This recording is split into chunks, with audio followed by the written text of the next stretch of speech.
उस युग में इस्राएल एक ऐसे दौर से गुजर रहा था जब हर व्यक्ति अपनी दृष्टि में जो सही लगता वही करता था। कोई राजा नहीं था, कोई स्थायी व्यवस्था नहीं थी, केवल यहोवा का नाम था और कुछ दिल जो अब भी उसके प्रति सच्चे बने हुए थे। एफ्रेम की पहाड़ियों के बीच एक नगर था, रामात सोपी, जहाँ सुबह की हवा खेतों को छूती और शाम के समय पहाड़ों के बीच सूरज की किरणें सोने जैसी झिलमिलाती थी। वही रहता था एक व्यक्ति, एल्काना, जो लेवी गोत्र का था और यरूशलेम के मंदिर में सेवा करने वाले याजकों का वंशज था। एल्काना परमेश्वर से प्रेम करने वाला, विनम्र और धार्मिक व्यक्ति था। उसके 2 पत्नियां थीं, पनिन्ना और हन्ना। पनिन्ना के कई बच्चे थे, उसका घर हंसी और जीवन से भरा रहता, पर हन्ना की कोख खाली थी। ये केवल शारीरिक पीड़ा नहीं, उसकी आत्मा का सबसे गहरा दुख था। दिन में हन्ना मुस्कुराती और लोगों से नम्रता से बात करती, पर रात में अकेली होने पर उसके आंखों से आंसू बहते। वह प्रार्थना करती, हे यहोवा, क्यों? पर उत्तर नहीं मिलता। फिर भी उसने परमेश्वर से मुख नहीं मोड़ा। उसके भीतर ऐसी निष्ठा थी जो आंसुओं से भी अधिक दृढ़ थी। हर वर्ष एल्काना अपने परिवार सहित शीलो जाता था। वहां यहोवा का तंबू और वाचा का संदूक रखा था। यह यात्रा केवल बलिदान के लिए नहीं, बल्कि आभार और आराधना का अवसर थी। वे अपने पशु लेकर जाते, स्तुति के गीत गाते और शांति बलिदान चढ़ाते। शीलो में भक्ति भाव से भरा वातावरण होता, भजनों की गूंज, धूप की सुगंध और याजकों की सेवा का दृश्य। जब एल्काना बलिदान करता तो परिवार के हर सदस्य को उसका हिस्सा देता। वह पनिन्ना और उसके बच्चों को उनके हिस्से के अनुसार देता और हन्ना को 2 गुना भाग देता, क्योंकि वह उससे गहरा प्रेम करता था। वह जानता था कि उसकी आत्मा को सांत्वना की आवश्यकता है, पर पनिन्ना के हृदय में अहंकार था। उसे यह सम्मान अपने लिए अपमान प्रतीत होता।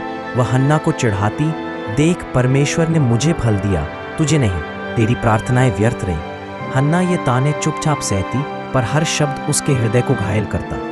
हर वर्ष यह पीड़ा बढ़ती गई। एक वर्ष जब वे शीलो पहुंचे, बलिदान के बाद सभी भोजन करने बैठे। चारों ओर उत्सव का वातावरण था, पर हन्ना का मन टूट चुका था। उसने भोजन से मुंह मोड़ लिया, उसकी आंखें आंसुओं से भरी थी। एल्काना उसके पास आया और कोमल स्वर में बोला, हन्ना, तू क्यों रोती है? क्यों नहीं खाती? क्या मैं तेरे लिए 10 पुत्रों से अच्छा नहीं हूं? यह प्रेम का वाक्य था, पर हन्ना का दर्द उससे भी गहरा था। यह संघर्ष किसी व्यक्ति से नहीं, उसकी आत्मा और परमेश्वर के बीच था। वह उठी और चुपचाप यहोवा के भवन में चली गई। वहां एली याजक द्वार के पास अपने स्थान पर बैठा था। मंदिर में शांति थी, दीपक टिमटिमा रहे थे, धूप की खुशबू फैली थी। हन्ना घुटनों पर झुकी और उसके हृदय की दीवार टूट गई। उसने रोते हुए मन में कहा, हे सेनाओं के यहोवा, यदि तू अपनी दासी की दुर्दशा देखे, मुझे स्मरण करे और एक पुत्र दे, तो मैं उसे जीवन भर तेरे लिए अर्पित कर दूंगी। उसके सिर पर कभी उस तरह ना चलेगा। उसके होंठ हिल रहे थे, पर आवाज नहीं निकल रही थी। यह प्रार्थना शब्दों से नहीं, आत्मा से निकल रही थी। एली ने यह दृश्य देखा, पर समझ न पाया। उसने सोचा, यह स्त्री नशे में है। उसने कहा, स्त्री, तू कब तक नशे में रहेगी? अपना नशा उतार। हन्ना ने सिर उठाया, आंसू भरी आंखों से कहा, नहीं मेरे प्रभु, मैं दुखी स्त्री हूँ। मैंने ना दाखरस पिया है, ना कोई मादक पेय। मैं तो अपने मन को यहोवा के आगे उंडेल रही हूँ। मुझे व्यर्थ स्त्री मत समझना। मैं अपने भारी मन और पीड़ा के कारण अब तक बोलती रही हूँ। एली का हृदय पिघल गया। उसने कहा, शांति से जा, इस्राएल का परमेश्वर तेरी याचना पूरी करे। हन्ना उठी। उसके चेहरे पर अब एक नई शांति थी। उसकी आंखों में वही आंसू थे, पर अर्थ बदल चुका था। वे अब विश्वास के थे। वह अपने परिवार के पास लौटी, भोजन किया और वर्षों बाद पहली बार मुस्कुराई। वह जान गई थी, यहोवा ने सुन लिया है। अगली सुबह वे सब यहोवा के आगे झुके और अपने नगर लौट गए। समय बीता और परमेश्वर ने हन्ना को स्मरण किया। वे गर्भवती हुई और समय पूरा होने पर उसने एक पुत्र को जन्म दिया। उसने उसका नाम रखा शमूएल, जिसका अर्थ है परमेश्वर से मांगा गया। पहली बार उसके घर में शिशु की आवाज गूंजी। उसके आंसू अब हंसी में बदल चुके थे।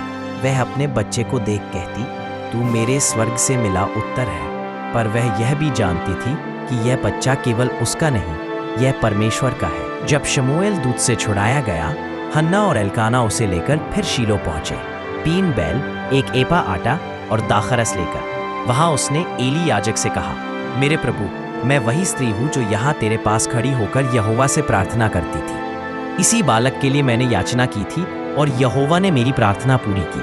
अब मैं उसे यहोवा को अर्पित करती हूँ, वह जीवन भर यहोवा का रहेगा। उन्होंने यहोवा के सामने झुककर दंडवत किया। उस क्षण हन्ना का चेहरा किसी स्वर्गीय ज्योति से चमक उठा। यह त्याग नहीं, यह आराधना थी। जो उसने मांगा वही उसने लौटाया। जब उसने अपने बालक को यहोवा के चरणों में समर्पित कर दिया, तब उसके हृदय में शांति का सागर उमड़ आया। उसी क्षण उसने एक गीत गाया जो बाद में हन्ना का गीत कहलाया और बाइबल में दर्ज हुआ। उसने कहा, मेरा मन यहोवा में आनंदित हुआ है, मेरा सींग यहोवा के कारण ऊंचा हुआ है। मेरे शत्रुओं पर मेरा मुंह खुला है, क्योंकि मैं तेरे उद्धार से प्रसन्न हूँ। यहोवा जैसा कोई पवित्र नहीं, क्योंकि तेरे समान कोई नहीं और न हमारे परमेश्वर के समान कोई चट्टान है। यह गीत केवल खुशी का नहीं था, यह भविष्यवाणी का गीत था। इसमें परमेश्वर की दया, न्याय और उसकी योजना की झलक थी। हन्ना ने गाया कि यहोवा नम्रों को उठाता है, भूखों को तृप्त करता है, बांझ को बच्चों की माँ बनाता है और अभिमानियों को नीचा करता है। हर वर्ष जब हन्ना शीलो आती, वह अपने छोटे पुत्र के लिए एक छोटा वस्त्र लेकर जाती, अपने हाथों से सिला हुआ। हर टाँके में उसकी प्रार्थना गोथी होती। वह अपने बेटे को देखती, उसे आशीर्वाद देती और उसके हृदय में कृतज्ञता का सैलाब उमड़ आता। एली याजक उसे आशीर्वाद देता, यहोवा तुझे और तेरे पति को और संतान दे उस बालक के बदले जिसे तूने यहोवा को अर्पित किया है। और यहोवा ने हन्ना को फिर आशीष दी। उसने 3 पुत्र और 2 पुत्रियां और पाई, परंतु उसके हृदय के सबसे कोमल कोने में हमेशा शमूएल का नाम गूंजता रहा। वह जानती थी परमेश्वर ने उसे केवल एक बच्चा नहीं, एक भविष्यवक्ता दिया है। शीलो के मंदिर में अब वह बालक बढ़ने लगा। एली वृद्ध हो चुका था, पर उसकी श्रद्धा अब भी अटल थी। उसके पुत्र होप्नी और पीनहास पथभ्रष्ट हो चुके थे, पर इन सब के बीच एक छोटा बालक मंदिर के आंगन में घूमता था, विनम्र, सरल, आज्ञाकारी। वह सब कुछ ध्यान से देखता, कैसे याजक बलिदान चढ़ाते हैं, लोग प्रार्थना करते हैं और यहोवा का नाम गूंजता है। वह केवल देख नहीं रहा था, वह आत्मा से सीख रहा था। हर दृश्य, हर ध्वनि उसके मन में उतरती जा रही थी। उसी शांति में एक भविष्यवक्ता तैयार हो रहा था। रात का समय था। मंदिर के दीपक धीरे धीरे टिमटिमा रहे थे। हवा में धूप की सुगंध फैली हुई थी। एली अपने स्थान पर सोया था और बालक शमूएल मंदिर के पास, उस स्थान पर जहां परमेश्वर का संदूक रखा था। अचानक शांति के बीच एक आवाज गूंजी, शमूएल, शमूएल। बालक घबरा गया। वह दौड़कर एली के पास गया।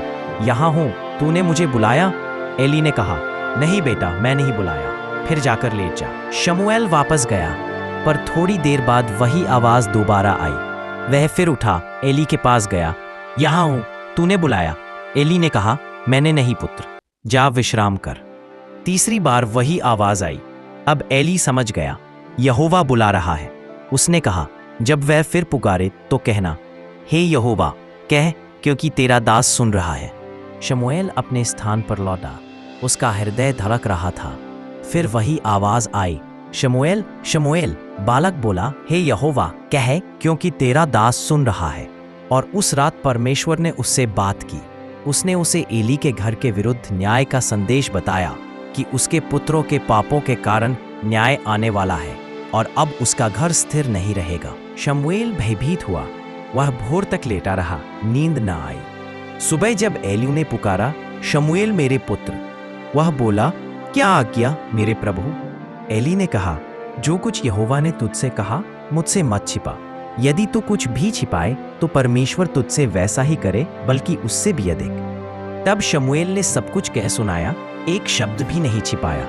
एली ने सिर झुकाकर कहा, वह तो यहोवा है, जो भला समझे वही करे। उस क्षण से शमूएल केवल एक बालक नहीं रहा, वह यहोवा का दूत बन गया। उसकी वाणी में स्वर्ग की गूंज बस गई। समय बीता और शमूएल की ख्याति पूरे इज़राइल में फैल गई। लोग कहते, यह वही बालक है जो कभी शीलो में दीपक जलाता था। अब यहोवा उसके माध्यम से बोलता है। जब हन्ना ने यह सुना होगा कि उसका पुत्र अब नबी बन गया है, तो उसकी आंखों से आंसू बहते होंगे, पर वे दुख के नहीं, आभार के आंसू थे। उसने अपने पुत्र को खोया नहीं था, उसने उसे उसके सच्चे उद्देश्य में पाया था। वह जानती थी हर रात की प्रार्थना, हर आंसू अब एक भविष्यवाणी बन चुका है, जो आने वाले समय में इज़राइल की दिशा बदलेगा। वर्षों के बीतने के साथ शमूएल का नाम पूरे इज़राइल में आदर के साथ लिया जाने लगा। वह न केवल नबी था, बल्कि लोगों का मार्गदर्शक, न्याय और आत्मिक नेता बन गया था। उसकी आवाज़ में वह शक्ति थी जिससे लोग यहोवा की उपस्थिति को महसूस करते। वह न राजा का पुत्र था, न किसी कुलीन परिवार का वारिस, पर उसमें वह दिव्यता थी जो केवल परमेश्वर की उपस्थिति से आती है। लोग कहते, यह वही बालक है जो हन्ना की गोद में खेला था, वही जो शीलो के मंदिर में दीपक जलाता था। पर अब वही बालक इस्राएल की आत्मा का संदेशवाहक बन चुका था। हन्ना अब वृद्ध हो चुकी थी, उसके बालों में सफ़ेदी उतर आई थी, पर उसकी आत्मा पहले से अधिक उज्जवल थी। जब वह अपने घर के आंगन में बैठती तो अक्सर दूर क्षितिज को निहारती, जैसे उसकी दृष्टि किसी और जगत की ओर पहुंच जाती हो। कभी कभी वह सोचती, कितने वर्षों पहले उसने आंसुओं में जो प्रार्थना की थी, वह अब पूरे राष्ट्र का इतिहास बदल चुकी है। वह जानती थी कि परमेश्वर की खामोशी भी उत्तर होती है। कभी देर लगती है, पर उसका समय सदैव सर्वोत्तम होता है। उसने समझ लिया था कि सच्चा विश्वास वही है जो परिणाम देखने से पहले भरोसा रखे।